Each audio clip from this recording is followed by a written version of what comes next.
So bearing in mind the kitchen process is going to take you a good couple of months, potentially more, how do you make that decision between using one designer and the other? You need to sort of interview people. You need to get out there and have a look around, talk to the designers in store, talk to a joiner, get a feel for someone. You're going to spend a bit of time with this person, so talk to someone that gets you, form a relationship with someone. So when you start chatting to a designer or a salesperson from a kitchen place, if they're asking you the right questions, that's a really good start.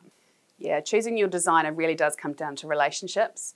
You have to be able to trust your designer enough to be able to tell them that you don't like something, because quite often people will just roll with what's going on, listening to an expert, but that still may not be exactly what you want. So it is important to be able to voice that it's not quite right and you'd like it done again, or to try a different option.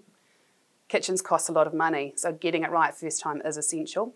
It's very important to have a good relationship with your designer.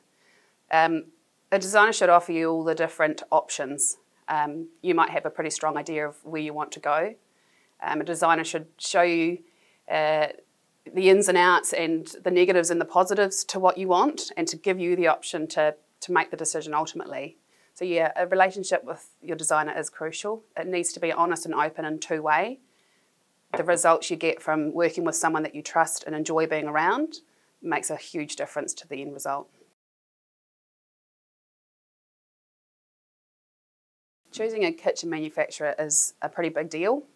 The cheapest is not always the best. So you'll find that some joiners, the more craftsman joiners, will work better with the higher end, more quality products. That's not to discount the others either, but you know, the bigger companies that sort of deal in volume may not necessarily be the right fit for you for the higher end kitchen that you need precision. It's not always about the price. I don't find it too hard to talk to clients when I've got two prices to give them the benefits and cons of both and let them decide which is worth it. When choosing your joiner, it's important that you're thinking about the end result. You know, a higher end joiner will produce a higher end product, but also at a higher price point. So you need to make sure that what you're looking at aligns with your end results and your budget. When choosing your joiner, it's good to do your homework.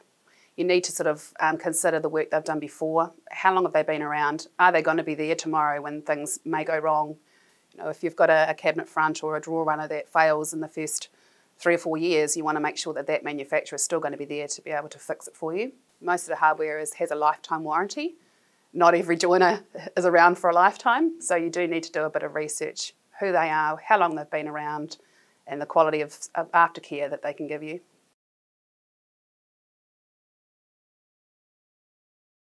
When choosing a joiner, it is really important to do your homework. Most kitchen joiners, good joiners, will have a nice website and they will have testimony and images and a gallery of work they've done before. Definitely look, and don't be afraid to ask for testimony. If it's a high-end kitchen, you're paying a lot of money, you definitely want to know that these people are the right ones for the job. If the website doesn't show any testimony or gallery, you know, it might be worth asking the question why. Testimony is the best thing. You're talking to clients, past clients, and understanding their experience. Things don't always go right.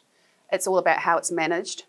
And you know, if there are remedials, they need to be done in a hurry. So it definitely comes down to looking at this testimony and talking to them if you can. When you choose a joiner, making sure that they're going to be around for the foreseeable future is important. Most of the hardware comes with a lifetime warranty. So getting someone that can give you the after-sales service and the aftercare service is what you should be looking for. Being an independent designer is exactly that. We're independent of a joiner. So we're not out to sell you the product that makes us the most money. I'm out to supply you or give you the information about the product that works best for you, your kitchen and your budget. Some of the other advantages to using an independent designer is we're pretty much all over the new content and the new products and things that are available. So it means that you've got to have access to a wide library of finishes and that you may not get from other people. It also means that we can help you project manage your project. So we can be with you from the first meeting to sign off. Dealing with an experienced independent designer gives you access to all of the new products and things that are available, but it also gives you access to avoiding mistakes. I mean, mistakes are a costly thing in kitchens, so dealing with someone who's been there and done that and knows the pitfalls and knows what to watch out for is really important. It will save you a lot of time and a lot of heartache. Certainly worth the investment.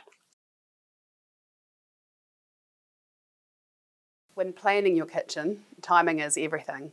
Kitchens do not happen in 5 minutes. A really good way to think about it is there is a difference between a new build and a renovation, obviously. In a renovation, you could be out of your kitchen for 2 to 3 weeks, sometimes longer, depending on the size and the extent of the extension or the renovation you're doing.